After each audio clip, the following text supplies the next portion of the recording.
taken a lifetime to lose my way. A lifetime of yesterday. All the wasted time on my hands. ESPN 1240 and online at WBBW.com. Ryan and Christian here. All right, it is 5:30. Well, 5:35 if you want to get real technical. Going to bring on James from the 360 Sports Network. Ches was on hold. He hung up, so I'm guessing that maybe he had something to do, but he considers this cheating because we get fantasy advice.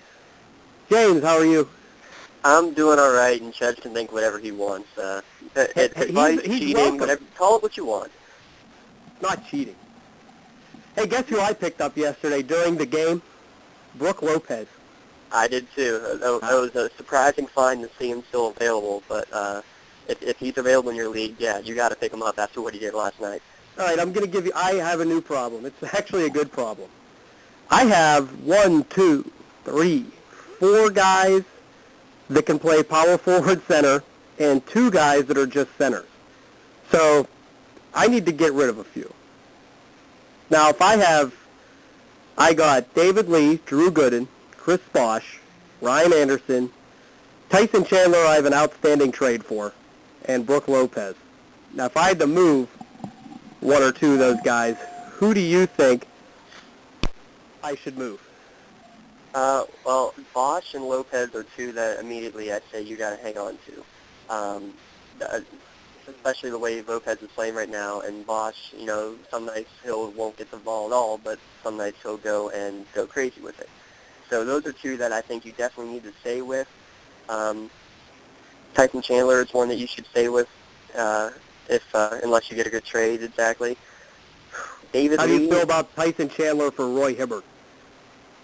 So you know what? Hibbert scares me at times. I don't know. He can perform really well, but you know what? For his size, I would expect him to get more rebounds than he actually gets. I see a lot of games in his stats columns where he doesn't get many rebounds, like him when he's not even getting double digits. And when you're a 7'2" guy who doesn't get rebounds, that's what he's good for. Even points, his point production, he's around the 10-point mark, which isn't bad. He's a consistent block guy. I'll give you that. I'll give Roy Hibbert the blocks. Right. He might be worth it for blocks and rebounds, but not too much for points and beyond that.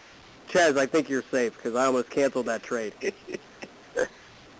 Yeah, listen to that. Oh, he's killing Hibbert right now, man. Yeah, no, I'm sorry. His trade. That's funny. I'm looking at still improving my guard situation because it just keeps laughing at me. And I've tried to do the waiver wire, pick a few people, and I tried Karan Butler for about a week or 2, and he's showing me that he's just not going to help me on a consistent basis.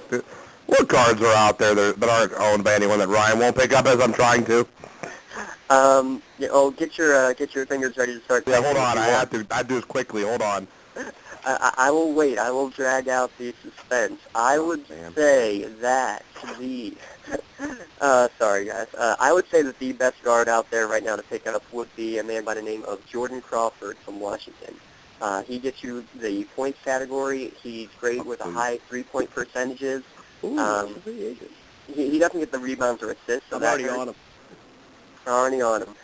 He's averaging 20 points per game in the second half of this month. So he's still available in about a quarter of the league. So he's someone you could look for. Just so you know, I had him up here before you, and if I wanted to. No, you didn't. I said if I wanted to. Well, you shouldn't. You shouldn't. That's so nice. It's because he's not playing you this week, isn't it? Yeah, that's different. Yeah, or else he'd be just. Just so you know, Isaiah Thomas has been having great games for me. You don't even play him. He's my third point guard. When Wall and Kyrie Irving aren't playing, he gets to play. Well, as long as he performs well the nights that you do get him in there. Is Crawford someone you can start? Because like right now, I've been, Rondo gives me my assists. I have Brandon Knight who's been helping me out a little bit of a surprise actually. Darrell Wright is okay, but is Jordan Crawford a guy? He can play the 1 or 2. Is he a starter? He is definitely a fantasy starter for sure, just because of the amount of points that he'll get you consistently. And off of that, he's getting you around 3 to 4 assists per game. He's getting you 2 to 3 rebounds per game, which isn't great numbers, but at least he's not just someone who sits in the corner and just shoots all day.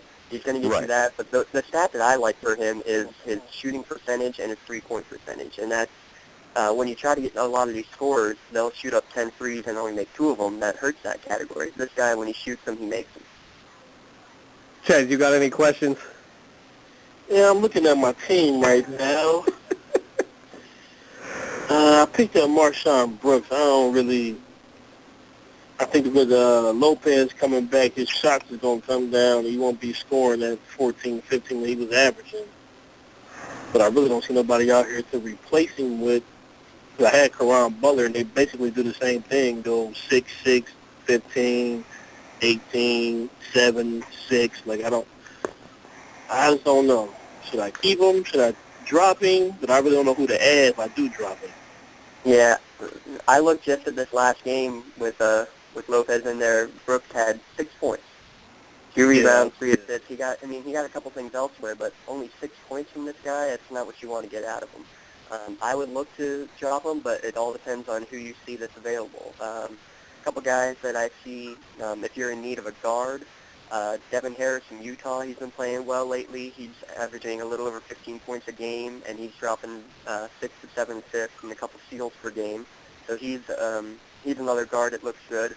If Ridnour is still available, he's starting to peak again. If you feel that you're confident right now, someone you might want to take a gamble on, Wilson Chandler is going to be coming back to the league shortly. He is a restricted free agent, and it sounds like he's going to be getting the clearance. It's just a matter of where he'll end up. If you want to try to grab him now, he could be somebody well worth having here in a week or 2. See, I was looking to drop Marshawn and pick up Thaddeus Young. Thaddeus had like 26 and 4 last night. I must have missed him. Thaddeus Young, you know what? Before last night, I don't know, he wasn't the greatest guy, I guess, but he's, you said it last night when he had 20 points. The 8 rebounds is what gets me for those stats last night. I think that would be a good play at this point. I think he's the one who's looking to do a bit more right now than what Marshawn is doing. Thaddeus Young, looking at last games, he's always above 10, 15 points, and he's going to get you a lot more in the other categories, too, than Marshawn is. So I think that would be a good transaction for you to make. He can play a couple different positions for you, too, which is definitely a help, especially when we get to down the stretches and you have a few more injuries you might have to deal with, or just try to get as many people into your lineup as possible on a nightly basis. Is there any players out there that we might know by name but haven't been performing well, and even though we might think that they're great because they were good last year or a few years ago, that we should just get rid of? You'll all know about Ramon Sessions, and with Parker returning, Sessions' assist count has just plummeted. He's still scoring points, which is impressive for him, but I think I got to start saying you got to get rid of Ramon Sessions if you have him right now, because his minutes have literally been cut in half, and his performance has followed the exact same suit. So that's somebody that I think you got to get rid of at this point. He's just going to be holding you back at this point. Do you think it's because they're shopping him and they don't want maybe him to get injured or anything like that? I think it's that. I think it's that we're getting Anthony Parker returning from injury, I think that doesn't help.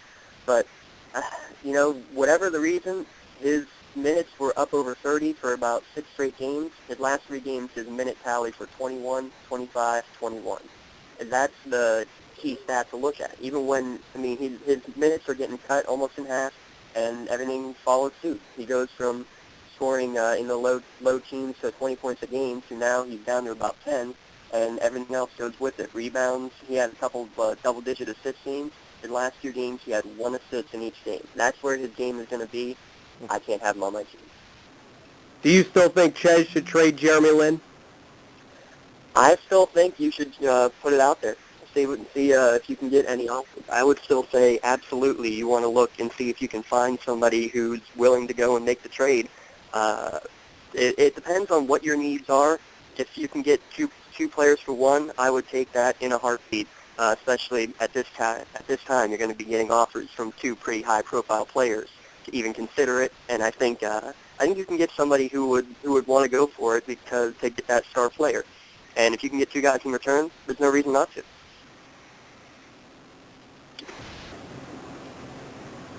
Anybody else? I'm good now. I made my move. Yeah, I'm good. Yeah, I picked up Thaddeus. Yeah. Yeah. Here's one other guy to look at. I know you're good on the big men, but Bismack Biyombo is about as consistent of a blocker as you can get right now. He's averaging 5 blocks per game in the last 3 contests. I know we've talked before about getting someone who will get some blocks for you. I don't think he'll continue with 5 blocks per game, but in February, there's only 1 game he had no blocks. He's had at least 1 in every other game. And if he does that for you every week, you're almost guaranteed to win the blocks category for your week of matchups. So if you need one more big guy, one more center, someone to get you a few more blocks, he's who I would go for. All right, James. Well, thank you. Go ahead and plug the website. Absolutely. We are 360 Sports Network. It's www.360sportsnetwork.com. We do each and every conference tournament. We're doing a Road to the Final Four breakdown right now, where each and every tournament is being analyzed to see who we think can be getting the automatic bids into each into the NCAA tournament. So we're discussing all conferences, especially with YSU and the Horizon League coming up here. Big win for them last night. But anything and everything sports, fantasy sports, we love to hear your discussions. We love answering any questions we can answer for you. You can follow us on Twitter at 3S Network and ask your questions, because that's what we want to do. We want to help the fans out there. All right. Thanks, James. We'll talk to you next week. All right. Thanks a lot, guys. Bye. Go next.